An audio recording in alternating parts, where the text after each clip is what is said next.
Hi kids, and welcome to Something More. This is Matt, and today we are exploring Zingo. Bingo with a zing from Think Fun. Think Fun is a really exciting game company because they design active and fun games that stretch and sharpen the mind. And Zingo is a great example of that because it's a twist on the classic bingo game. What you do is instead of having letters and numbers that get called to fill up your cards, it's words and corresponding pictures. So it helps young people develop their reading skills, and it is excellent. I like to just feature things on this channel that I love, and we really love this game in my family. It's for ages 4 and up. We got it for our twins when they were 4. They've had it for about a year now. They really enjoy it. It's for 2 to 6 players. And be mindful, kids, there is a choking hazard in that these little tiles are pretty small. So if you have any little ones in the house, say under the ages of 3, you're going to want to keep it out of their reach, okay? So here's how gameplay works. You slide the zinger, slide that, you make a match, you match the tile to the card, and you fill up your card with tiles, and you get 9 tiles, and fill up that card, you yell Zingo! And the first person that yells Zingo and fills up their card is the winner. And it's as simple as that. It's a lot of fun. It's fast-paced because you have pictures on these cards, and everybody's got the pictures, and they're calling them out really fast so that they can be the one to get that tile. And on top of all of that, it's really easy cleanup, which is great for kids and parents alike. So without further ado, let's take a look inside. So like I mentioned, we play Zingo a lot here in this household. This is our version of the game, so you can see it's a little bit worn. We do use it. And it comes pretty much like this, though, the first time that you get it. The only difference is the tiles aren't preloaded into the zinger, the slider. So you have to do that the first time you get it, but that's pretty easy. And then once you've got it loaded up, it comes out like this every time. And you've got your instruction manual and parent's guide. You've got your 6 Zingo cards, green on one side, red on the other, and there is something to that. I'll explain that in just a moment. And your Zingo Zinger. How this works is your Zingo Zinger is what your dealer uses to delve out the tiles, okay? You slide it forward and back pretty quickly, like that, and it reveals the tiles. You want to do it fast, and there's a reason for that, and it's because if you do it slow, it reveals the word first, and then the picture, giving an unfair advantage to the readers in your house if they get a look at that word first. It's designed that way. I should mention, it's designed that way so that you can play a more advanced version of the game. Once you kids are getting really good at reading, you can reveal just the word, and you don't rely on the pictures that way. And it helps develop fast word recognition, which helps your reading skills, which is great.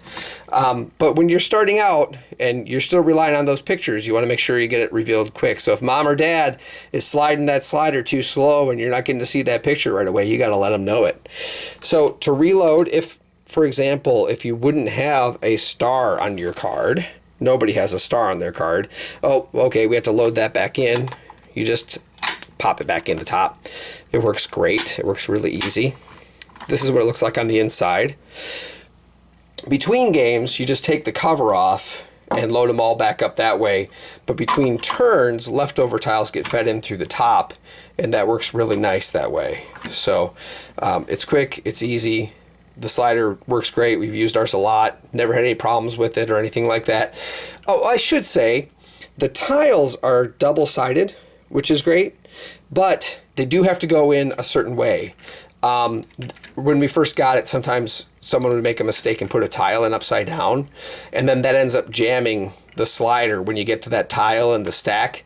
So you just want to check when you're done loading the zinger every time. You want to check to make sure all the tiles are oriented the right way so that you don't have any problems when you go through the stack, because if one's upside down in there, it'll jam the zinger and you'll have a problem. So going back to our cards, these are our cards. I mentioned they're green on one side and red on the other. This is sort of the beginner side of the cards, and this is the more advanced side of the cards. And the reason for that is there are fewer corresponding pictures between cards on the green side. So it makes gameplay a little bit slower. You get fewer times where people are duking it out to see who's going to get a tile. For example, on these cards here that we're looking at right now, I see the foot is the same and the cat is the same, and that's about it. But if we flip over to the red side, you're going to see you have a lot more matches. Cake, smile, clock, all of those match. So, you know, the more matching things you have between cards, the more competitive it is, the more fast-paced it is. You got to really call things out quick in order to win the tile. And so that's why there is a red side and a green side.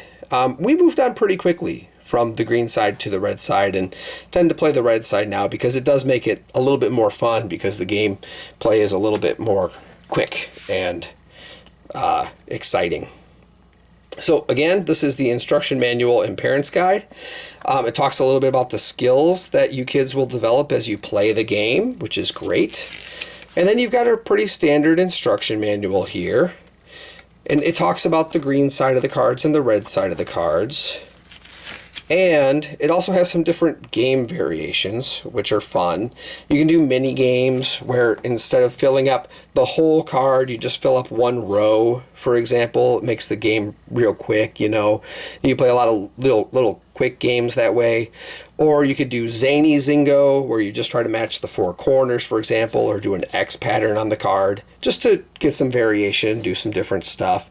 You can do multi-card games. Let's say you're playing with 3 players. Each player can fill up 2 cards in order to win and get Zingo. All right, so that's kind of how that works.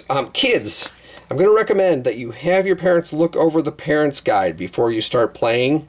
There's some great tips in here that they can teach you. Things like look your card over very carefully before you start, and then review the card again during gameplay so that you're really familiar with it, because it is kind of a matching game. It's kind of a memory game, you know, so that makes a difference in how successful you are a lot of times at winning a tile. If you're able to call it out very quickly, then you're probably going to be the person who gets it. That's pretty much it. It's a lot of fun. It's just a variation on bingo, but a fun variation on bingo. I highly recommend it. Please enjoy, and thanks so much for watching the video. We hope you enjoyed it. Please give it a thumbs up. Subscribe to Something More for all of our fun learning videos, and thanks for watching. Bye-bye.